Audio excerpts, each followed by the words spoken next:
예수님께서 승천하신 후 사도들은 감람원이라 하는 산에서 돌아와 그들이 묵고 있는 예루살렘의 한 다락방으로 올라갔습니다.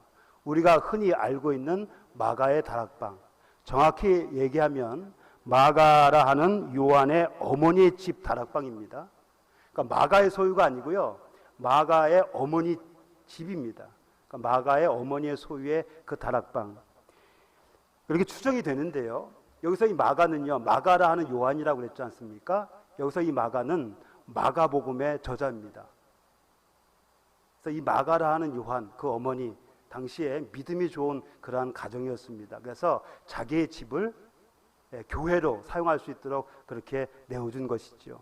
그것으로 추정되는 곳에서 사람들이 몇 명이 모였습니까? 사도들을 포함하여 120명이 모였습니다. 그 중에는 물론 여자들도 있었겠죠. 그리고 예수님의 어머니와 예수님의 동생들이 있었습니다. 친동생이에요. 사촌 동생이 아닙니다. 그래서 예수님은 이 마리아의 뭐예요? 맏아들이에요. 그래서 그의 동생들이 누굽니까? 야고보, 요셉, 유다, 시몬. 성경에 나와 있는 그의 동생들, 남동생, 여자 동생들도 있어요. 남동생은 야고보와 요셉, 유다와 시몬이 성경에 등장을 하는데, 이 가운데 야고보가 누구냐면요, 처음에 이들은 예수님을 믿지 않았습니다. 근데 언제 믿었냐? 예수님께서 부활하신 후에 예수님을 믿게 됐어요. 그리고 이 자리에 있는 겁니다. 그 중에서 야고보는요, 교회에 기둥같이 여기는 사람입니다. 처음에 예수님을 안 믿었는데 후에 예수님을 믿고서 교회에 기둥 같은 사람이 됐어요. 여기서 갈라디아 2장 9절에 나오는 기둥같이 여기는 야고보, 그러니까 베드로와 요한과 같이 교회에 기둥 같은 존재가 되었다. 이 야고보가 바로 예수님의 동생입니다. 이들과 함께 다락방에 모인 무리는 11사도를 포함해서 모두 120명쯤 되었습니다. 원래 사도가 몇 명이었습니까? 많은 제자들이 있는데 그 중에서 예수님께서 특별히 사도를 선택을 하셨어요. 모두 몇 명이었죠? 12명이었습니다. 그런데 한 명, 곧 가룟 유다가 불미스러운 일로 사도에서 제외가 되었습니다. 그는 탐욕의 눈이 멀어 스승인 예수님을 얼마에 팔아넘겼습니까? 은 30에 팔아넘겼습니다. 후에 예수님께서 정죄됨을 보고 유죄 판결을 받으신 것을 보고 양심의 가책을 느껴서 받은 은 30을 가지고 대제사장들에게 갔습니다. 그러니까 대제사장들에게 그 돈을 받고 예수님을 팔기로 했던 거예요. 근데 예수님께서 정죄당하심을 보고 양심의 가책을 느끼고 자기의 죄를 뉘우쳤죠.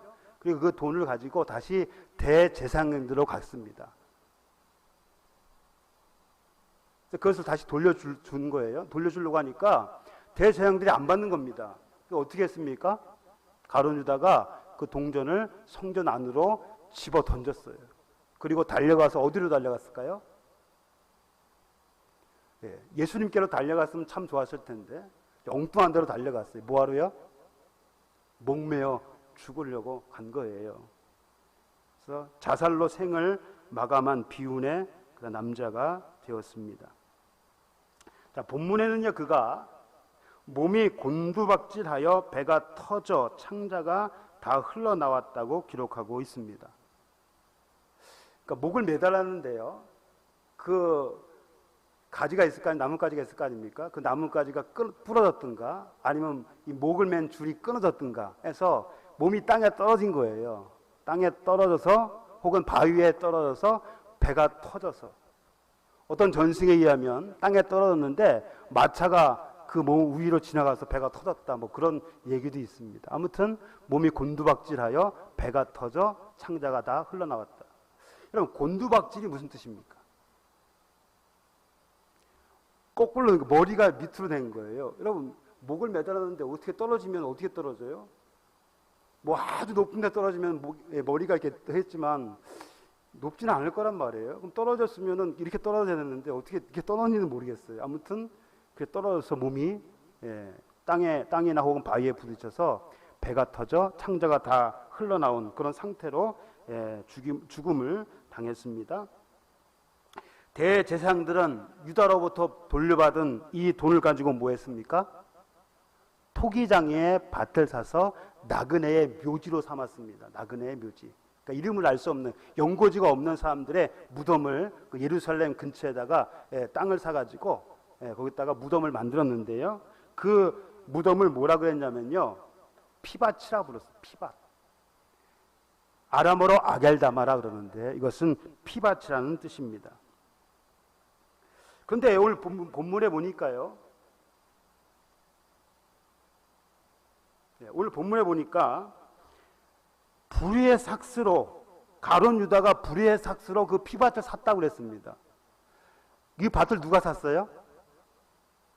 대제사장들이 산 거예요. 근데 마치 유다가 산 것처럼 그렇게 묘사를 해놨단 말이에요. 결국은 똑같습니다. 가룟 유다가 예수님을 판 돈으로 그 밭을 산 것이기 때문에, 비록 대제사장들이 그걸 산 것지만 결국은 유다가 산 것이나 다름이 없습니다. 그래서 그 밭을 피밭이라 그렇게 불렀습니다.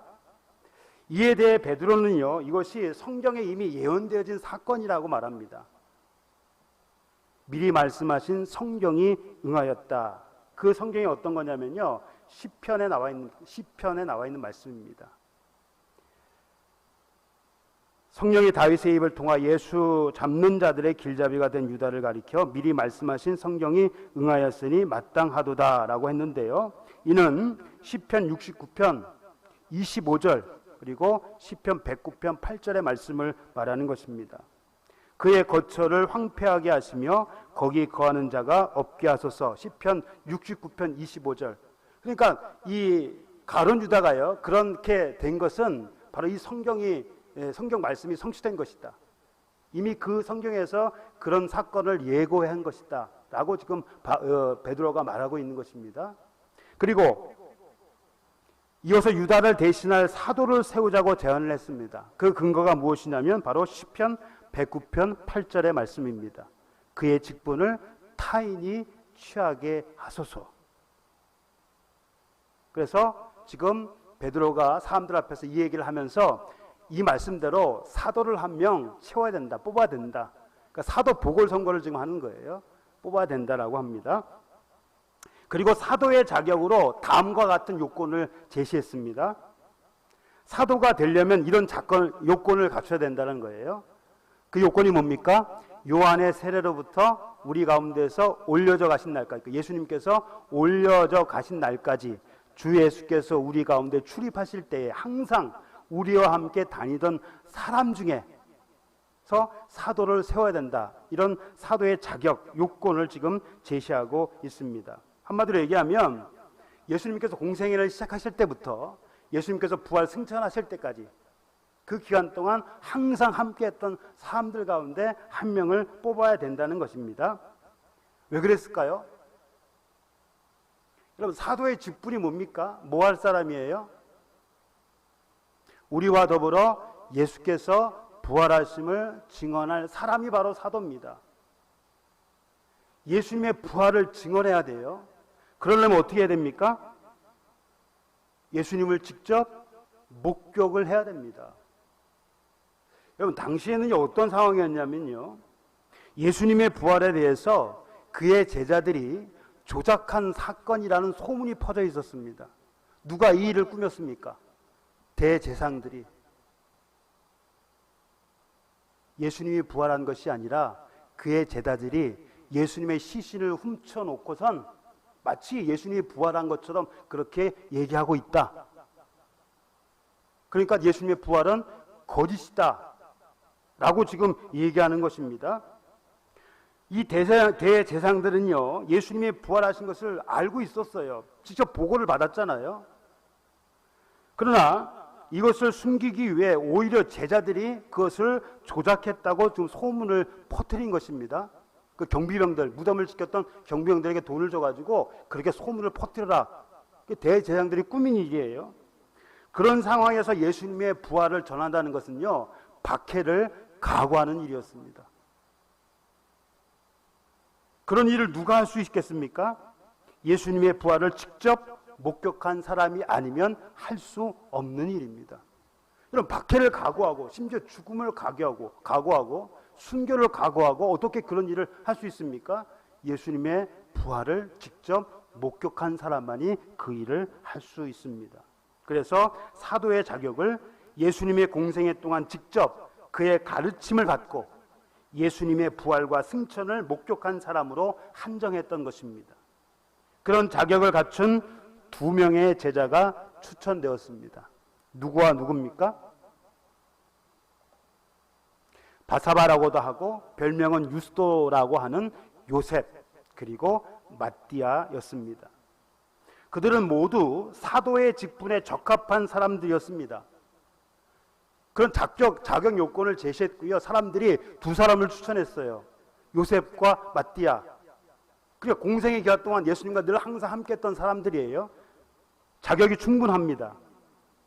그러나 그 가운데 한 명만을 선택해야 했습니다. 한 명만. 그래서 사람들은 하나님께 기도했습니다. 뭐라고 기도했습니까? 뭇사람의 마음을 아시는 주여, 이 2사람 중에서 누가 주님께 택하신 바 되어 봉사 및 사도의 직무를 대신할 자인지를 보이시옵소서. 여러분, 12사도를 택한 사람이 택하신 분이 누구예요? 예수님이 택하시기 전에 밤새도록 기도하셨잖아요, 하나님께. 그리고 다음날 12사도를 택하셨어요. 여기서 말하는 주님이 누군가, 하나님을 가리키는 것일 수도 있고요, 예수님을 가리키는 것일 수도 있습니다. 왜냐하면 예수님께서 사도들을 직접 선택을 하셨기 때문에 여기서도 그렇게 해달라고 지금 기도하는 것으로 볼 수 있지만, 어쨌든 예수님도 하나님이니까요. 여기서 뭇사람, 곧 모든 사람의 마음을 아시는 주님이라는 말 속에는요, 다음과 같은 2가지 의미가 있습니다. 뭇사람의 마음을 아시는 주님. 첫 번째는요, 하나님은 사람의 외모가 아니라 중심을 보신다는 겁니다. 하나님은 사람의 외모가 아니라 중심을 보십니다. 하나님의 선택 기준은 사람과 다릅니다. 사람은 외모, 즉 겉모습을 보지만 하나님께서는 중심이 뭐예요?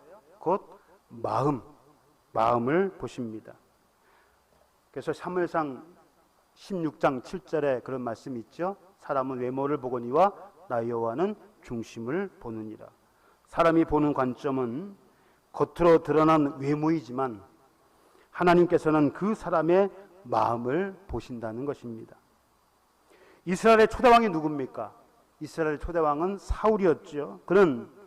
그의 가문은 어떤 가문이었냐면요, 부유하고 권력이 있는, 성경에 보니까 유력한 자라고 나와 있습니다. 이 말은 부유하고 권력이 있는 사람입니다. 그래서 이 사울은요, 부유하고 권력이 있는 가문 출신이에요.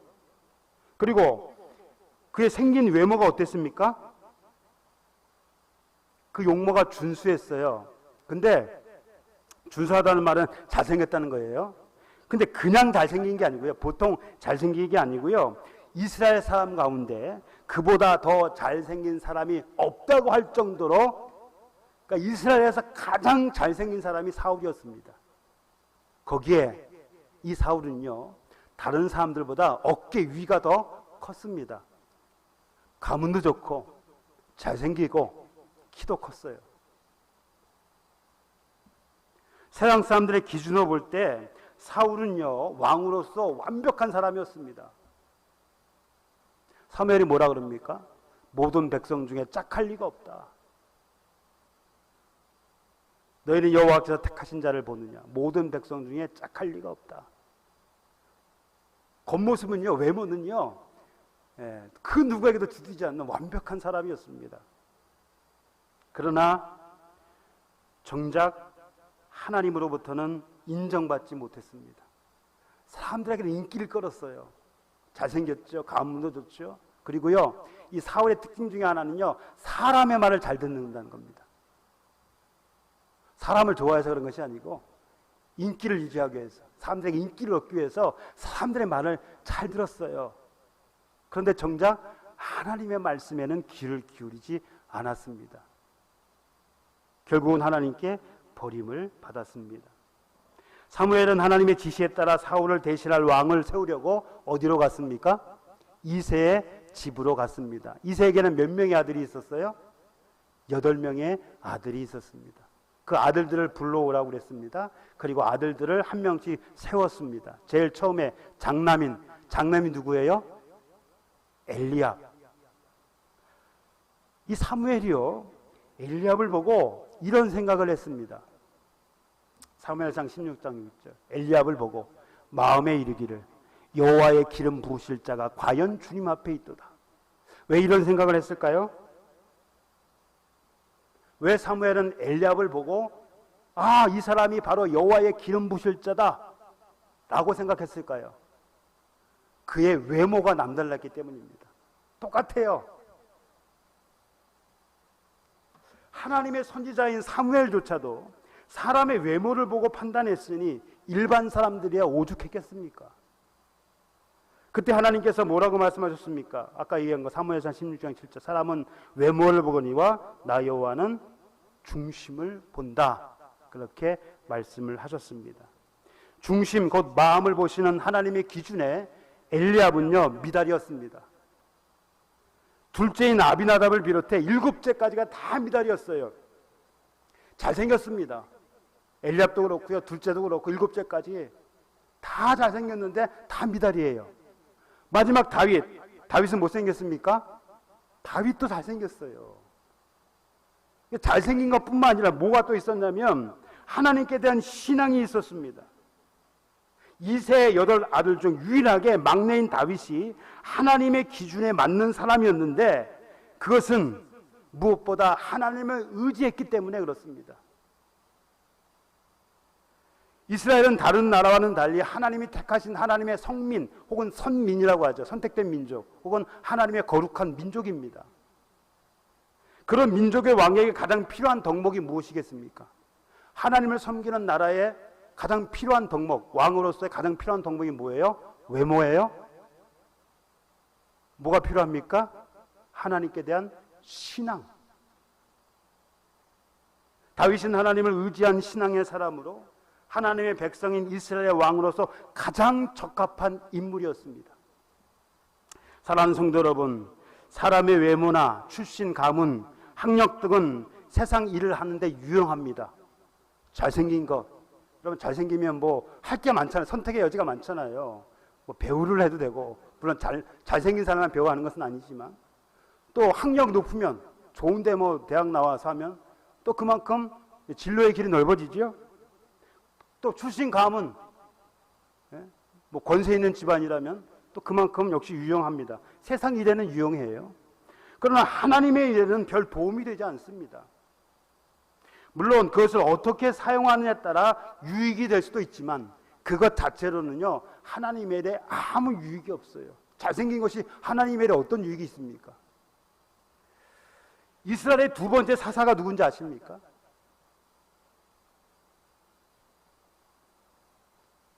이스라엘의 두 번째 사사는요, 베냐민 지파의 사람 예후십니다.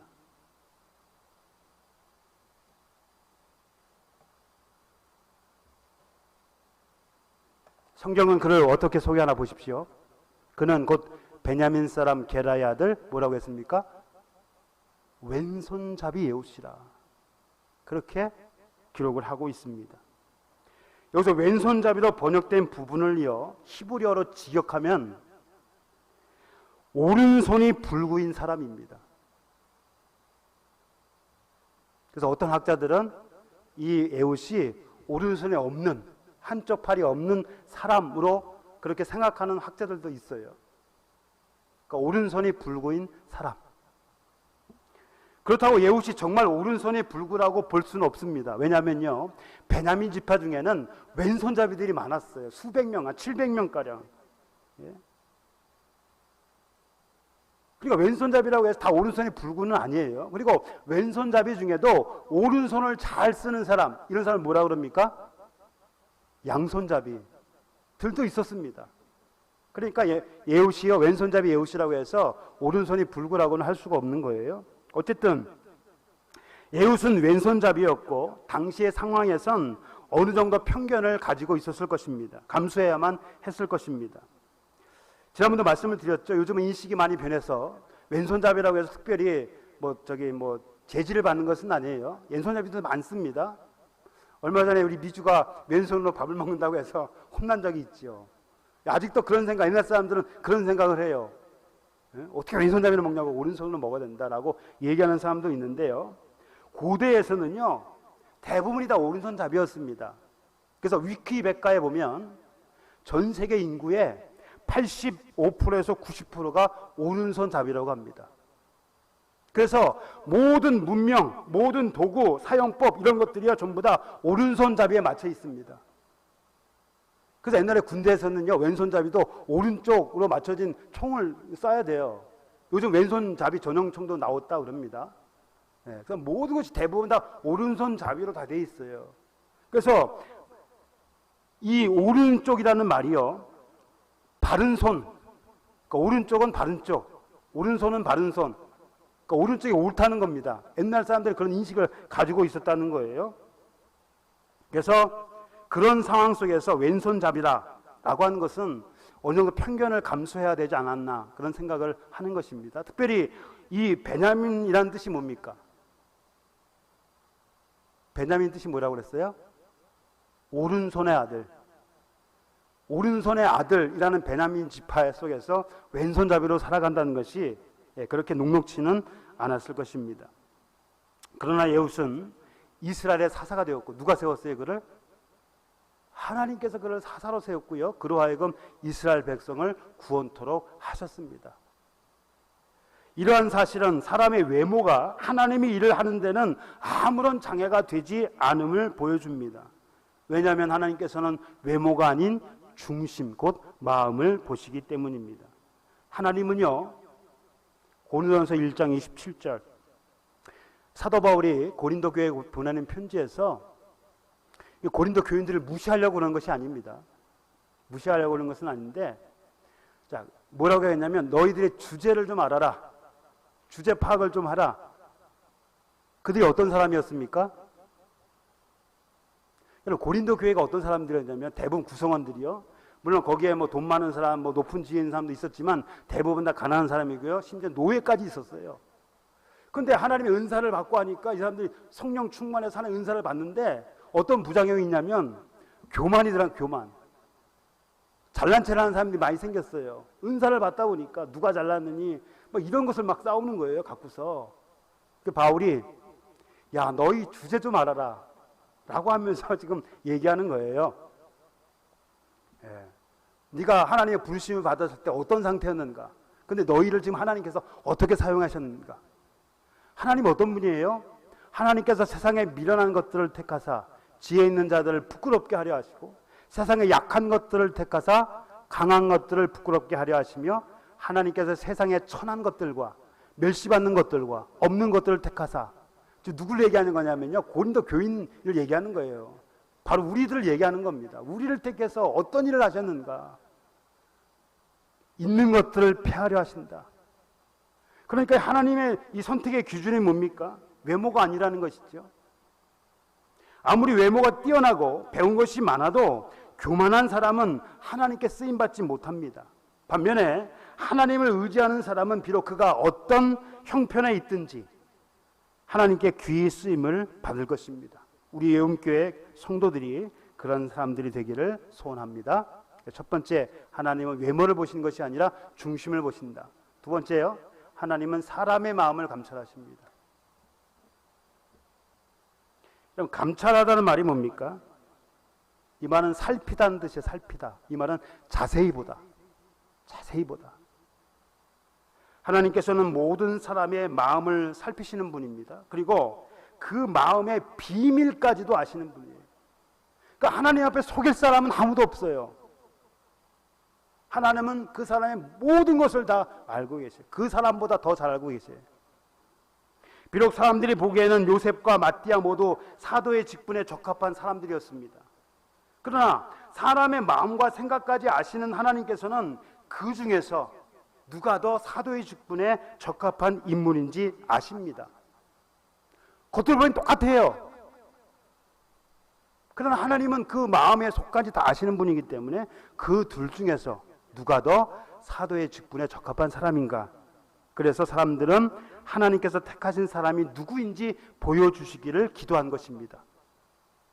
그래서 선택한 방법이 뭡니까? 기도하고 어떤 방법을 선택했어요? 제비 뽑기. 당시에 이 방법은요, 유대인의 전통으로 어떤 일을 결정하기 위한 가장 적합한 방법이었습니다. 제비 뽑기는 어떤 일을 결정하는데 가장 적합한 방법이었어요. 왜냐하면 제비 뽑기에는 사람의 생각이나 감정이 전혀 개입될 소지가 없기 때문입니다. 조작할 수가 없잖아요. 제비 뽑기 하는 것이니까. 더욱이 제비 뽑기는 뭐하고 같이 이루어졌어요? 기도와.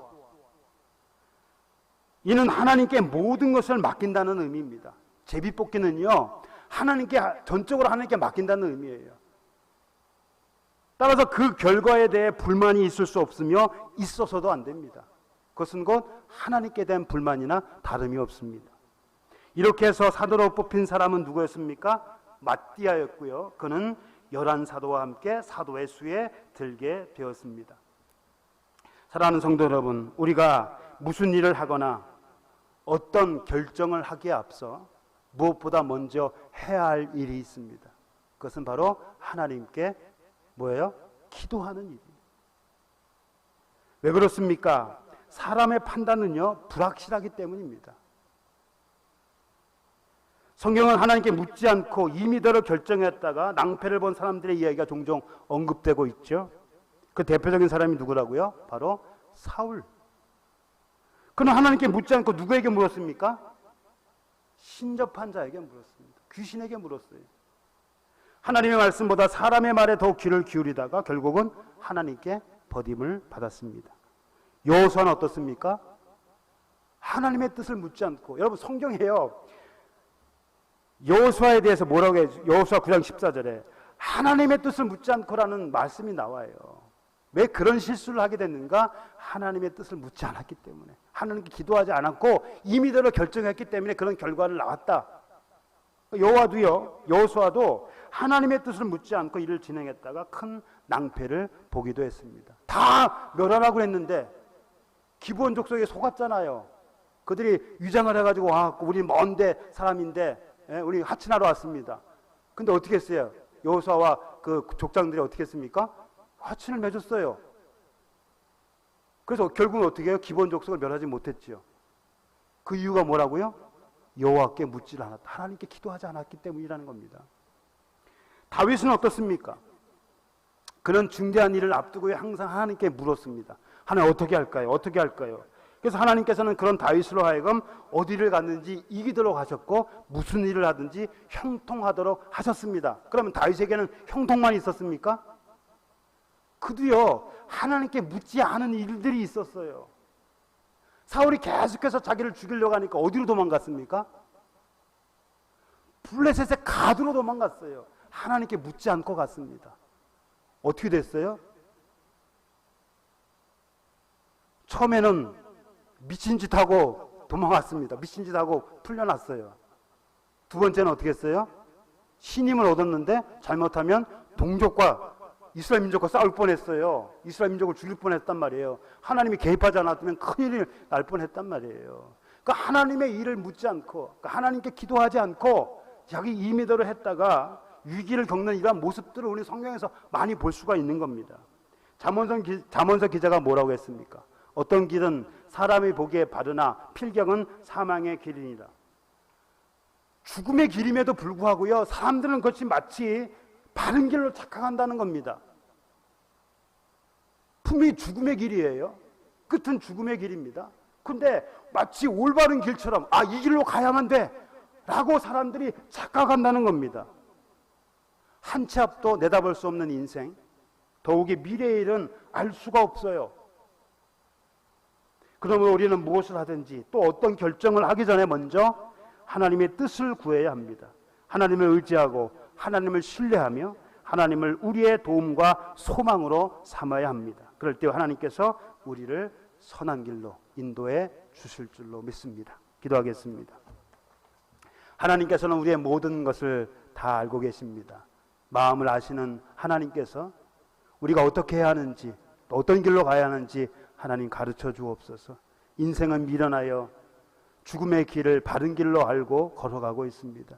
하나님을 의지하는 자만이 선한 길로 갈 수 있습니다. 하나님께서 그 길로 우리를 인도해 주시기 때문입니다. 하나님만을 의지하고 하나님만을 신뢰하고 하나님을 우리의 도움으로 삼을 수 있도록 은혜를 베풀어 주옵소서. 예수님의 이름으로 기도하옵나이다. 아멘.